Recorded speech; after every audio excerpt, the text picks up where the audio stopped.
नमस्कार दोस्तों, कैसे हैं आप सब। चलिए शुरू करते हैं आज एक बहुत ही अच्छी कहानी। बहुत समय पहले की बात है। एक चरवाहा था जिसके पास 10 भेड़ें थीं।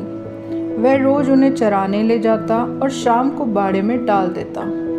सब कुछ ठीक चल रहा था कि एक सुबह जब चरवाहा भेड़ें निकाल रहा था तब उसने देखा बाड़े से एक भेड़ गायब है।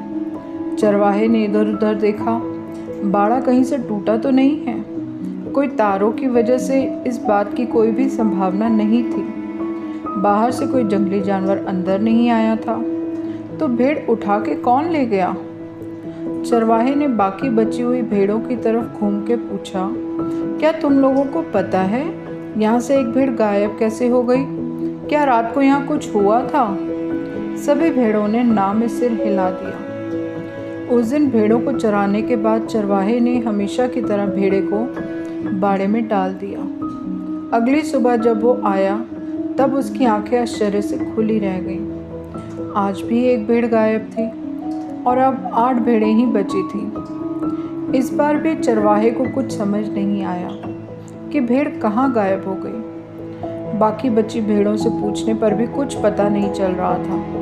ऐसा लगातार होने लगा और रोज़ रात में एक भेड़ गायब हो जाती। फिर एक दिन ऐसा आया कि बाड़े में बस 2 ही भेड़ें बची थीं। चरवाहा भी बिल्कुल निराश हो चुका था। मन ही मन वो इसे अपना दुर्भाग्य मानकर भगवान पे सब कुछ छोड़ बैठा था। आज वो 2 भेड़ों को बाड़े में डालने के बाद जैसे ही मुड़ा तभी पीछे से आवाज़ आई, रुको रुको, मुझे अकेला छोड़कर यहाँ मत जाओ, वरना ये भेड़िया आज रात को मुझे भी मार डाल के खा जाएगा। चरवाहा फौरन पलटा और अपनी लाठी को संभालते हुए बोला, भेड़िया कहाँ है भेड़िया, जल्दी बताओ। भेड़ ने इशारा करते हुए कहा, ये जो आपके सामने खड़ा है दरअसल भेड़ नहीं है, भेड़ की खाल के अंदर भेड़िया छुपा है। जब पहली बार एक भेड़ गायब हुई थी तो मैं डर के मारे उस रात सो नहीं पाई थी। तब मैंने देखा कि आधी रात के बाद इसने अपनी खाल उतारी और बगल वाली भेड़ को मार के खा गया। भेड़िए ने अपना राज खुलता देख वहाँ से भागने की कोशिश की, लेकिन चरवाहा चौकन्ना था और लाठी से ताबड़तोड़ वार करके उसको वहीं पर ही ढेर कर दिया। चरवाहा पूरी कहानी समझ चुका था और वह क्रोध से लाल होकर उसने भेड़ को चीखते हुए कहा, जब तुम ये इतना सब पहले से जानती थी तो तुमने मुझे बताया क्यों नहीं? अब भेड़ शर्मिंदा होते हुए बोली, मैं उसके भयानक रूप को देख के अंदर से डर चुकी थी।